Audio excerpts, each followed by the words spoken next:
दोस्तों, अगर आप बाज़ार में अपना पैसा इन्वेस्ट करना चाहते हैं तो अभी जुड़े एंजल ब्रोकिंग के साथ में, क्योंकि यहाँ आपको मिलती है एक अच्छी एडवाइस और भरोसेमंद सर्विस, और यहाँ अकाउंट ओपन करना भी है बिल्कुल फ्री ऑफ कॉस्ट। तो आज ही जुड़े एंजल ब्रोकिंग के साथ में। अकाउंट ओपनिंग लिंक डिस्क्रिप्शन में है। आज ही अपना अकाउंट ओपन कराएं। अच्छा अनु जी, अभी आप इस प्रश्न के उत्तर के एवज में जब बैंकिंग का जिक्र कर रही थी, आप इंफ्रास्ट्रक्चर का जिक्र कर रही थी, यकीन मानिए बीते 6 महीने में जो इंफ्रास्ट्रक्चर में मुंह देखा है हमने, चाहे वो सिमेंस हो, चाहे वो कैपिटल गुड्स में अगर आप देखें स्वागत है एलएनटी हो, आपका चाहे वो आपकी अपनी जीएमआर चैनल हो, चाहे वो बाजार के आईआरबी हो, बाजीगर में। बहुत स्ट्रॉन्ग, स्टेबल, सस्टेनेबल रहा है। एंड स्पेशली क्योंकि बजट काफ़ी नज़दीक खड़ा है। आप इस स्पेस पर आपकी राय क्या रखती हैं? कैसे अप्रोच करें आप इस स्पेस को, कैपिटल गुड्स को, इंफ्रास्ट्रक्चर को? देखिए, ये सेक्टर अंडर परफॉर्म किया है। आप अगर देखेंगे 2008 के बाद, चाहे वो लार्सन है, एबीबी है, सीमेंस है, जो मल्टीपल्स उस समय देखे थे, उस मल्टीपल्स के कहीं भी आप आसपास नहीं। केपेक्स साइकिल ही नहीं थी। अब आप वो केपेक्स साइकिल देख रहे हैं। अब लार्सन के अगर आप पिछले 1 महीने के ऑर्डर विंस देखेंगे, ये जो कल बैंगलोर का एक बड़ा प्रोजेक्ट उसको मिला है, इस हिसाब से जो रुझान है वो ये लग रहा है कि अगले 3 से 5 साल में इन लोग के पास बहुत स्ट्रॉन्ग ऑर्डर बुक होने वाली है, एग्जीक्यूशन स्ट्रॉन्ग होने वाला है, फंड्स की कोई कमी नहीं होने वाली है। तो मेरे ख्याल से ये आपको एक 17-18% कैगर मंथ ईयरली देगा डेफिनेटली। एंड उसको आप आराम से जितनी क्वालिटी ले सके, तो हमने ऑलरेडी एबीबी सीमेंस को बहुत स्ट्रांगली मूव करते हुए देखा है। Larsen, I think, can give you a very strong move even in the next 1 year. तो we are positive on infra. Mid cap infra में risk थोड़ा ज्यादा है, but definitely returns भी ज्यादा है। एक और चीज जो मैं बोलना चाहूंगी कि हमने जिस तरीके से मिड कैप्स को कोलैप्स होते हुए देखा है पिछले 3 से 4 महीने में, एंड वो सिर्फ यहाँ नहीं देखा है, अगर आप रसल को भी उठा के देखें इन द यूएस मार्केट, सब जगह वो कोलैप्स हुआ है। आई थिंक वो एक और अपॉर्चुनिटी है 3 से 4 साल के लिए, but it is not a short term opportunity. It is SIP instead of 3 months, that would probably be an SIP for 6 months to 8 months, जहां पे अगर आप 3 से 4 साल का व्यू लेते हैं तो वो आपको एक अच्छा मूव देंगे। एक चीज जो मैंने इस बार नोटिस की है, जो काफी क्लाइंट्स बोलते हैं कि इस बार काफी नए निवेशक आए हैं और उन्होंने कभी डाउन टर्न देखा नहीं है। तो पिछले 1.5-2 साल के बाद जब ये 1-1.5 महीना देखा है, तो उनके लिए ये प्रोबेबली पहला टाइम है। उन्होंने शायद देखा नहीं है 2006 से 2008 में जब हमारी इतनी बड़ी रैली थी, तो हमारे 25-25, 20-20% के करेक्शन हुए थे वो 2-3 साल में, कि चाहे मार्केट ने 40% का रिटर्न दिया हुआ सालाना, पर उसमें 25% का रिटर्न, हम 25% के कट्स हमने बार बार देखे थे। एंड ग्लोबल लेवल पे देखे थे, जब टर्किश लीरा काफी गिरा था, करेंसी प्रॉब्लम्स हुई थी। तो हर बुल मार्केट में आपको करेक्शंस मिलते हैं। I think the only difference, because इस बार क्योंकि वो कोविड रिलेटेड है, आई थिंक कहीं ना कहीं जब आपको मार्केट ओवर लेवर्ड लगे तो एक 10% प्रॉफिट लेके फॉर डेज लाइक दिस आप रख सकते हैं, जो पहले शायद हम एडवाइज नहीं करते थे। हम कहते थे कि आपने डाल दिया पैसा, अब आप 3 साल तक just ride it. I think वहां पे ये कोविड और ओमिक्रॉन्स और जो वेरिएंट्स आ रहे हैं वो अपॉर्चुनिटीज देते जाएंगे।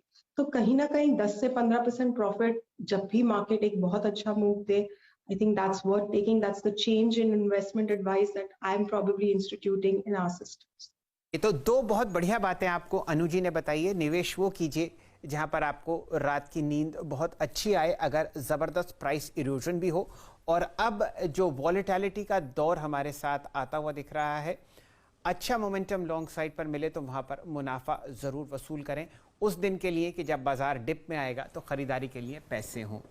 अनु जी, आप एक बहुत शानदार पोर्टफोलियो बना रही थी। यहाँ से आगे के लिए हम लोगों ने बैंकिंग में 35 से 40% पैसा जोड़ा है इंफ्रास्ट्रक्चर के साथ, टेक में 20 से 25, मेटल्स में 5 से 7, अब ये हो गया 65 से 70% overall.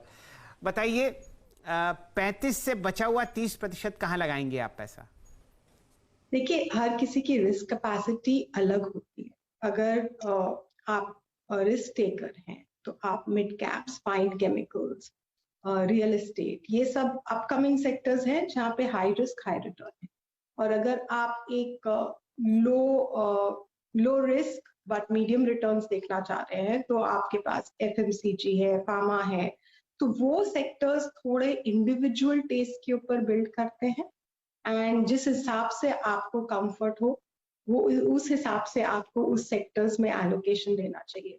And this is provided आप खुद वो पोर्टफोलियो बिल्ड कर रहे हैं। जहां तक मेरा ख्याल है कि अगर आप म्यूचुअल फंड या पीएमएस को या एआईएफ्स को पैसा देंगे तो वो भी आप जिस हिसाब से रिस्क प्रोफाइल होगी या रिस्क फंड होगा वो भी उसी हिसाब से बिल्ड करेंगे। अगर आप इंडिविजुअली बिल्ड कर रहे हैं तो मैंने लगभग आपका 65% दे दिया। 30-35% आप एक बार और सोच के कि कितना रिस्क लेना है या किस हिसाब से घुसना है, मेरे ख्याल से आप उस अनुसार डिसाइड करें। ये आपका एक शानदार पोर्टफोलियो अनु जी ने बनाया है। अगर फिलहाल आप बाजार में निवेश कर रहे हैं, मैं एक बार और रिपीट करता हूं ताकि ये जो पाई ग्राफ है आप समझ लें। 35 से 40% आपको पैसा डालना है बैंकिंग और इंफ्रा में। आपके सामने टेक्नोलॉजी स्पेस में 20 से 25%, मेटल्स में 5 से 7 और बचे हुए 35 में मिड कैप्स, फाइन केमिकल्स और रियल एस्टेट आता हुआ दिख रहा है। अनु जी, हम लोगों ने बहुत ज़बरदस्त करेक्शन बाजार में देखा 18,600 से 16,400 तक। कोई ऐसे सेक्टर्स जो अभी भी ओवर वैल्यूड आपको दिख रहे हो? ऑनेस्टली पर्सनल चॉइस की बात है।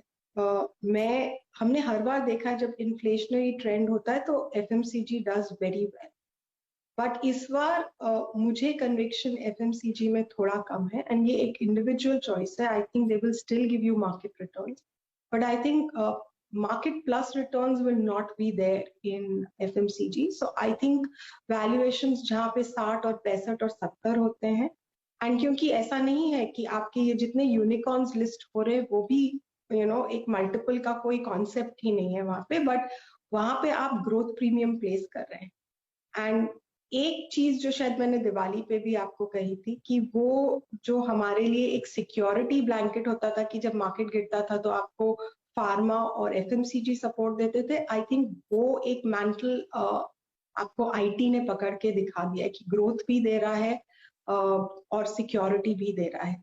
तो इस कारण से आई वुड से कि जो मेरा एफएमसीजी का एलोकेशन हुआ करता था, I am ready to shift that to IT for the next probably at least a year.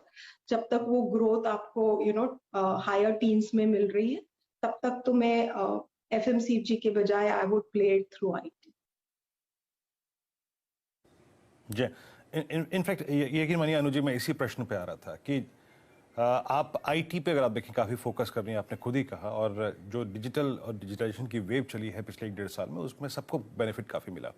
लेकिन विद इन द आईटी अगर आप देखें, आज हम जश्न मना रहे थे कुछ देर पहले बिरला सॉफ्ट के, अगर आप देखें ऑल टाइम हाई पे पहुंचने का, मिड कैप आईटी ने वाकई बहुत एक सब्सटेंशियल मूव दिया है बीते 1 साल स्पेशली। अगर आप मिड कैप आईटी में आपका कितना फोकस है और यहाँ पे कुछ प्रिफर्ड स्टॉक्स जिन पर आप कुछ टिप्पणी करना चाहेंगे कि हाँ इनमें अच्छे रिवॉर्ड्स देने की पॉसिबिलिटी है? आपने पूरे अपने ड्रीम पोर्टफोलियो में 20% वेटेज आईटी को दिया है, but with in that basket what about mid cap IT?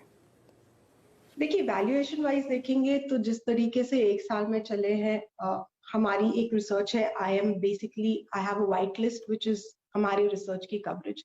तो चाहे बहुत से स्टॉक्स अच्छे चले, हम अपने 200-225 स्टॉक्स जो कवर करते हैं हम उसी के हिसाब से क्लाइंट्स को एडवाइस करते हैं। तो उसमें हमारे पास परसिस्टेंट है, कोफोर्ज है, अब हमने टेक महिंद्रा को भी ऐड किया। मैं आज सुबह सुन रही थी कि आप जिस तरीके से टेक महिंद्रा पे बोल रहे थे, and we are very positive with 5G coming and with tech Mahindra has been an under performer last year.